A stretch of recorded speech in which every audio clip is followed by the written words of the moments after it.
तमेव चार्च्यन्नित्यं भक्त्या पुरुषमव्ययम् ध्यायन् स्तुवन्नमस्यच्य यजमानस्तमेव च अनादिनिधनं विष्णुं सर्वलोकमहेश्वरम्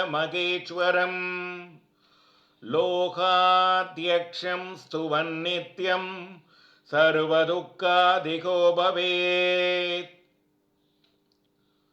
புருஷோத்தமனை அர்ச்சித்தும் புகழ்ந்தும் வழிபடுபவனும் ஆதியும் அந்தமும் அற்றவனும் சகல உலக தலைவர்களுக்கும் தலைவனையே எக்காலமும் புகழ்ந்து வணங்குபவனே சகல துயரங்களையும் கடைந்தவன் ஆவானே.